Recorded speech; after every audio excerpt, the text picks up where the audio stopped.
There were 6 of us when we drove up to Bear Hollow, and I want to say that number out loud before I tell you anything else, because by the end, I had trouble remembering it myself.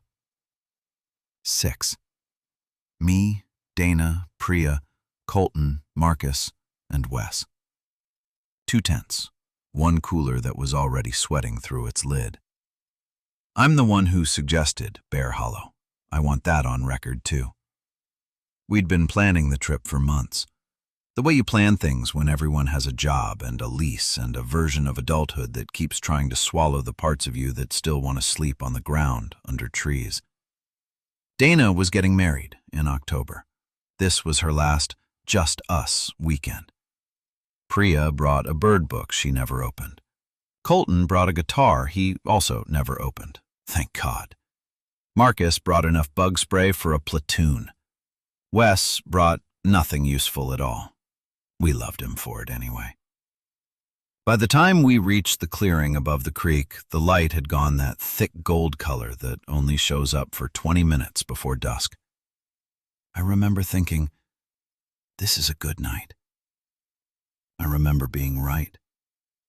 For a few more hours. It was Wes who heard it first. Wes was always hearing things.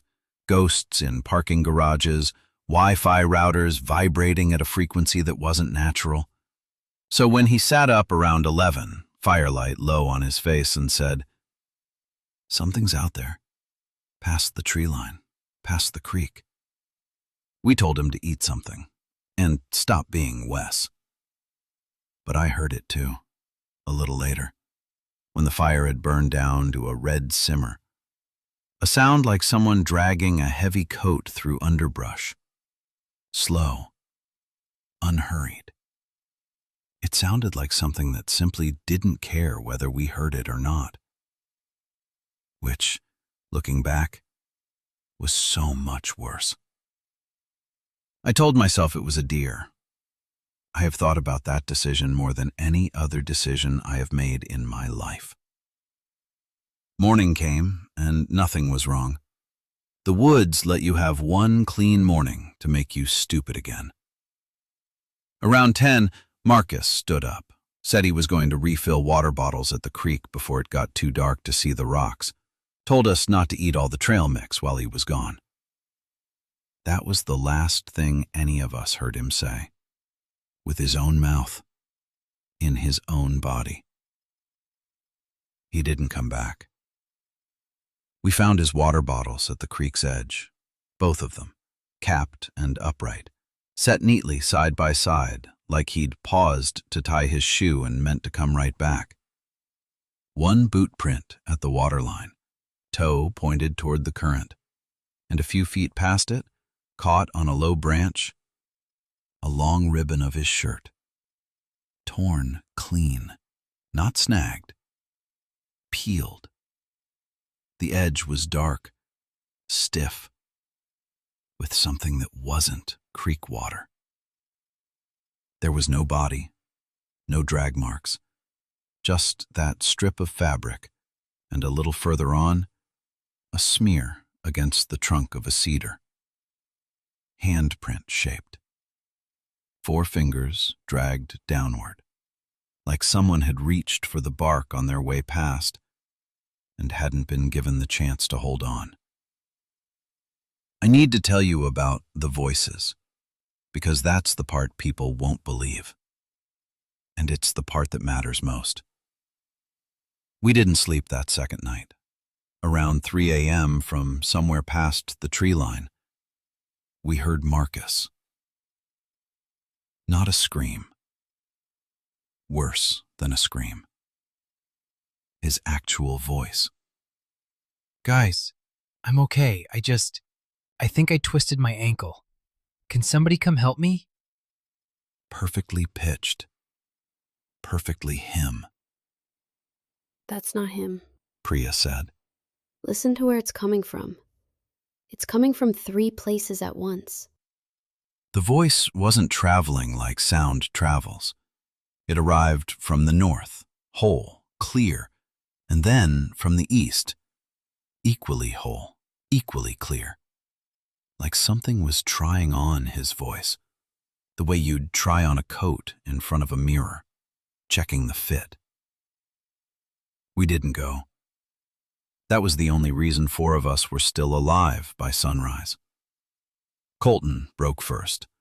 Not that night, the next morning. He said we couldn't just sit in camp waiting to die. He said we owed it to Marcus to look. We found Colton's hat before we found anything else, sitting on a stump, placed there, not dropped. The brim was dark on one side, soaked through, and when Colton picked it up, a thin line of red ran off the felt, down his wrist. None of us said out loud what we were all thinking. The blood wasn't Marcus's. It was too fresh, still finding its way downhill. That's not... I didn't drop that. I've had this hat on my head the whole time. We were still staring at it, blood tracking down his own fingers now, when the voice came again. And this time it wasn't Marcus. It was Colton, right beside us.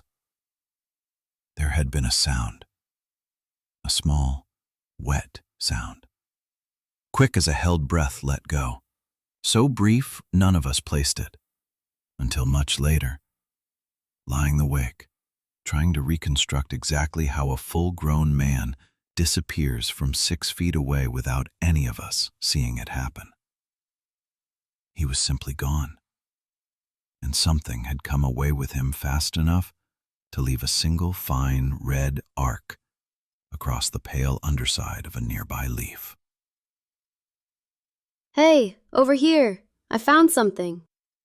From a spot in the trees 8 feet to our left, in a direction none of us had seen him move, Priya screamed. I didn't. I lost Priya at the creek. I want to tell this part slowly, because I have never told it any other way in my head. We were crossing the water, single file. The creek loud enough the conversation had to be shouted. I heard Priya say my name. Just my name. Mara. In her voice. In the exact tone she'd used to point out I'd forgotten sunscreen. Mundane. Completely ordinary. That's what I keep coming back to. It wasn't a scream. It was small and easy to miss. By the time I turned, there was no one behind me. Just the creek, churning white over rocks. And for 1 second, right at the surface where the current ran fastest, a thin, dark ribbon unspooling downstream, thinning to nothing before I could be sure I'd seen it at all. The trees on the far bank were moving in a way that wasn't wind. A slow, heavy parting. Something pale caught the moonlight for half a second in the underbrush, low to the ground. I have spent 8 months refusing to let myself decide what it was. Dana grabbed me before I could go back in after her. We didn't speak. We ran. There were 2 of us left, and I think we both understood, without saying it, that camp wasn't safe. Had never been safe. It was full dark again by the time we stopped, hidden in a hollow between 2 fallen trees, lungs burning. That's when it started talking to us in earnest, cycling through voices like a radio scanning stations. Marcus, then Colton, and then, worse than either of those, it found Wes's voice, which none of us had heard yet. Because Wes had been the very first, taken silently, in the dark, on that first night, while the rest of us slept, and blamed a deer. Then we heard a voice right behind us. I told you something was out there. Dana made a sound I will never be able to describe to anyone who wasn't there. Not a scream. A kind of breaking. She stood up. I don't know why. I heard it take her. I'm not going to describe all of it. Some things you carry so other people don't have to.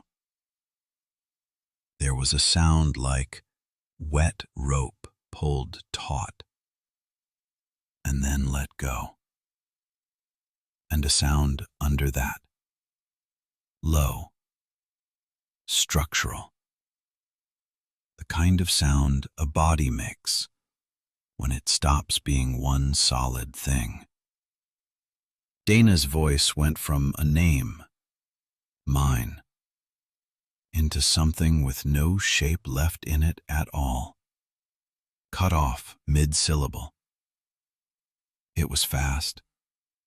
I need you to know it was fast, that she wasn't in it long. And after those first few seconds, it was quiet. And the quiet was the worst sound I have ever heard in my life.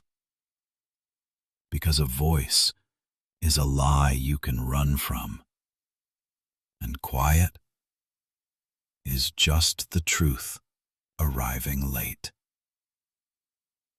I ran until I couldn't feel my legs as separate from the rest of me. I remember bark tearing my palms when I went down on a slope. I remember the creek again, or maybe a different creek. What I remember clearly, with a clarity that still wakes me up at 3 a.m. some nights, is that at some point in that final stretch of dark, it tried my name too. It had 5 voices by then, and it used all 5, overlapping, calling for Mara, in Dana's voice, and Colton's voice, and Marcus's voice, and Priya's voice, and, God, in Wes's voice. Mara, Mara. Mara. Mara. Mara. I did not stop. I want that on record more than anything else in this account. I heard everyone I loved ask me to come back, in their own voices. And I kept running anyway. Because some small, cold, animal part of my brain understood, even through the grief, that grief is exactly the door it was trying to open. I hit the trailhead a little after 5 in the morning. They found the campsite, untouched. They found Colton's hat on the stump, the blood stain on the brim gone dry and brown. Tested, confirmed as his. Near the hollow where I lost Dana, a search dog alerted twice. On the same patch of disturbed earth, pawing at it, whining, until its handler pulled it back. Whatever the dog smelled there, they never told me. And I have never asked twice. They did not find Wes, or Marcus, or Colton, or Priya, or Dana. They are, officially, still missing. I think about the sound of it sometimes, dragging through underbrush that first night, unhurried. It wasn't stalking us. It was learning us. Every voice, every inflection, every little verbal habit and private joke and half-laugh, gathering them the way you'd gather kindling. I've stopped trying to name it, because naming it feels like giving it one more thing of ours to wear. Sometimes, late at night, doors locked, 300 miles between me and Bear Hollow, I think I hear one of them anyway. Just for a second. Just at the edge of sleep. And every time, for one terrible half-breath, some part of me still wants to answer. If you ever hear someone you love calling to you, from somewhere it doesn't make sense for them to be, from a direction their body couldn't have reached in the time you looked away, I need you to do the one thing that kept me alive. Don't answer. Don't turn around. Don't trust the sound of your own name. Just run.